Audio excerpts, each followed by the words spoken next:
अस्सलाम वालेकुम, मैं हूं इरफान समोर। दोस्तों, नून लीग के एक वजीर हैं ख्वाजा आसिफ। असम्बली में मुखालिफिन को पिछाड़ के रख देते हैं, लताड़ के रख देते हैं। आज तक उन्हें कोई टक्कर का आदमी नहीं मिला था, लेकिन आज जिस तरह से उनको जलील और रुस्वा असम्बली में जरताज गुल पाकिस्तान तहरीक इंसाफ की रहनुमा है, उन्होंने किया है, शायद ही किसी ने किया हो।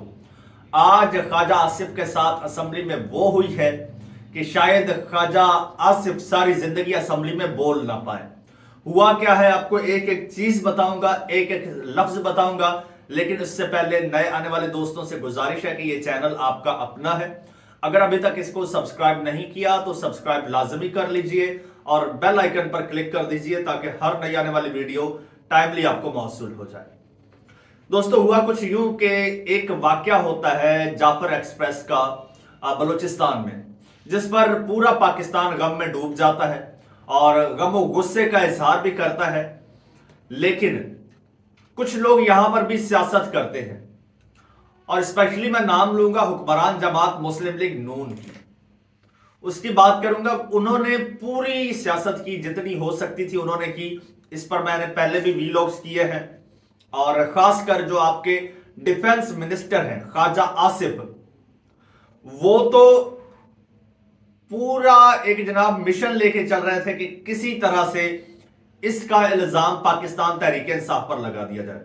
उन्होंने यहां तक कह दिया कि पाकिस्तान तहरीक इंसाफ ने दहशत गर्दों को इसका क्रेडिट दिया है, इस हमले का दहशत गर्दों को क्रेडिट दिया है।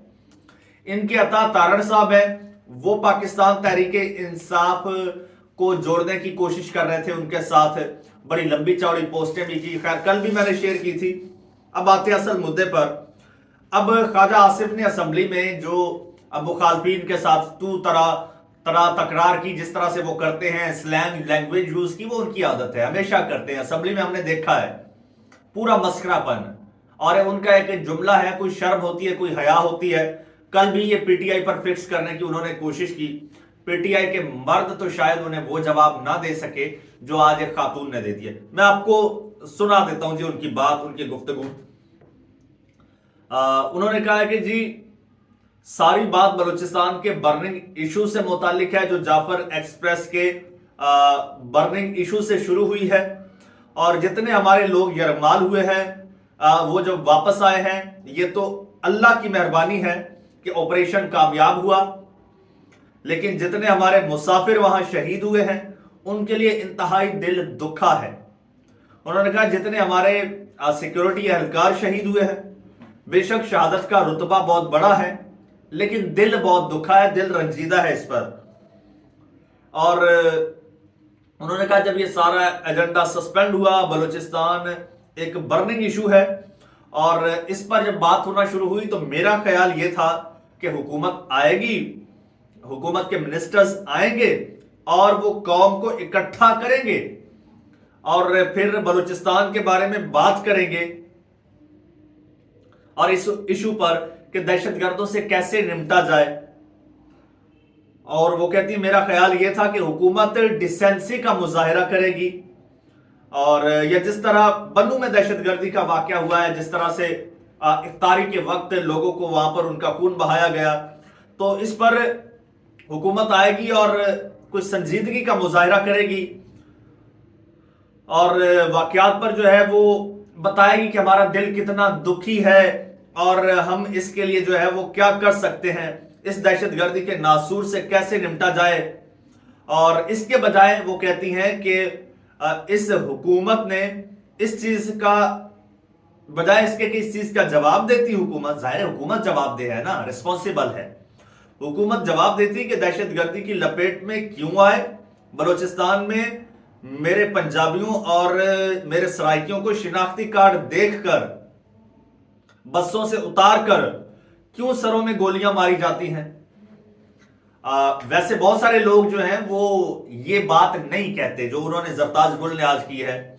उन्होंने कहा कि क्यों इस तरह से पंजाबियों और सराइकियों को सरों में गोलियां मारते हैं, दहशतगर्द इतने ताकतवर क्यों हो गए हैं कि उन्होंने रियासत की रिट को चैलेंज कर दिया है। लेकिन ये मीडिया, ये रियासत, ये मुल्क, ये पार्लियामेंट गवाह रहे। उन्होंने कहा कि मुझे खुशी है कि यहां डिफेंस मिनिस्टर बैठे हुए हैं। अब बारी आती है डिफेंस मिनिस्टर की, अब वो पलट रही हैं डिफेंस मिनिस्टर की जानिब। कहती है मुझे खुशी है कि यहां डिफेंस मिनिस्टर बैठे हुए हैं। इस मिनिस्टर को इन तमाम बातों का जवाब देने के बजाय इस बात की पड़ी हुई थी कि किसी तरीके से पीटीआई को फिक्स किया जाए, किसी तरीके से दहशतगर्दी का इल्जाम पीटीआई पर लगाया जाए। इससे भी बढ़कर अफसोस इस बात का हुआ कि डिफेंस मिनिस्टर को यह पड़ी हुई थी कि पीटीआई की खवातीन आपस में क्या करती हैं, क्या उनके मसाइल हैं, क्या लड़ाइयां झगड़े हैं। और जो शख्स खुद अपने इलाके में अपना इलेक्शन एक खातून से हार चुका हो, यानी रेहाना डार से एक खातून से इलेक्शन हार चुका हो, उस डिफेंस मिनिस्टर को ना डिफेंस मिनिस्टर बनने का हक है, ना इनको खवातीन के बारे में बात करने का कोई हक है। बिल्कुल जी, ये ख्वाजा आसिफ साहब ही हैं जो हमेशा वो खवातीन मर्दों का कोई लिहाज नहीं करते, सबकी तौहीन तजलील करते हैं, औरतों की भी। यही वो ख्वाजा आसिफ है जिन्होंने पीटीआई की शीरी मजारी को ट्रैक्टर ट्रॉली कहा था। यही वो ख्वाजा आसिफ है। आज तक उनको किसी ने तसल्ली बख्श जवाब नहीं दिया था, लेकिन आज उनको जवाब मिला है। वो जवाब आगे चल के सुनिएगा। कहती है इनको तो खवातीन के बारे में बात करने का कोई हक नहीं है। इंसान को अच्छी बात करनी चाहिए। इंसान की कोई अच्छी बात होती है या कोई अच्छी बात करता है या कोई ज़रबुल मिसल पेश करता है, यानी कोई कोटेशन पेश करता है, तो वो एक तारीख का हिस्सा बन जाती है, तारीख में उसे याद रखा जाता है उससे। लेकिन उन्होंने कहा कि हमारे डिफेंस मिनिस्टर ने कुछ सालों से एक फिक्रा रटा हुआ है। कल भी उन्होंने दहशतगर्दी के बजाय पीटीआई को फिक्स करते हुए सारा इल्जाम पीटीआई पर लगाया। और वो कहती हैं कि और अपना खूबसूरत मुहावरा या फिक्रा जो ये समझते हैं कि जिससे इनकी शान और इज्जत बढ़ती है, बड़ा इजाफा होता है इनकी इज्जत में, तो कहती हैं कि वो फिक्रा इन्होंने दोहराया और कहा कि कोई शर्म होती है, कोई हया होती है। फिर जरताज गुल ने कहा कि शायद ये समझते हैं कि ये समझते हैं कि इनको सवाब मिलता है ये कहने से कि कोई इज्जत होता, कोई शर्म होती है, कोई हया होती है। जरताज गुल कह रही है कि मुझे लगता है कि शायद इनको ये जुमला कहने से सवाब मिलता है। तो मैं इनकी तरफ इनका फिक्रा लौटाना चाहती हूं कि आपने इलेक्शन हर दफा हारा। अच्छा, ये भी एक फैक्ट है, ये इलेक्शन हार जाते हैं ख्वाजा साहब, लेकिन इनके ताल्लुकात अंदर तक अच्छे हैं। ये फोन करते हैं और मिन्नत तरला करते हैं, इनको सीट दे दी जाती है और इनको अपना डिफेंस मिनिस्टर बना लिया जाता है, अपना बना लिया जाता है। ठीक है, तो पिछली बार भी ऐसे हुआ, इस बार भी ऐसे हुआ। दोनों बार ये सीट हार चुके थे और पिछली बार इन्होंने खुद इकरार किया। इस बार फॉर्म 45 और 47 जो है वो चीख चीख कर बता रहा है कि ख्वाजा आसिफ साहब हारे हुए हैं। तो उन्होंने कहा कि आपने इलेक्शन हर दफा हारा, आप इस बार रेहाना डार से हारे हैं, इसके बाद डिफेंस मिनिस्टर बने हैं, हारने के बाद डिफेंस मिनिस्टर बने हैं। और जो आपकी यहां तकरीरें थी फौज के खिलाफ, अच्छा ये माजी में इसी एस्टेब्लिशमेंट पर तनकीद भी करते रहे हैं और आजकल अच्छे बच्चे बने हुए हैं। तो कहती है कि जो आपने फौज के खिलाफ तकरीरें की, आपको डिफेंस मिनिस्टर बनने का भी कोई हक नहीं है। आप रेहाना डार से हारे हुए हैं। आपका फिक्रा आपको लौटा देती हूं कि ख्वाजा साहब कोई शर्म होती है, कोई हया होती है, लेकिन तुम्हें क्या पता कि वो क्या होती है।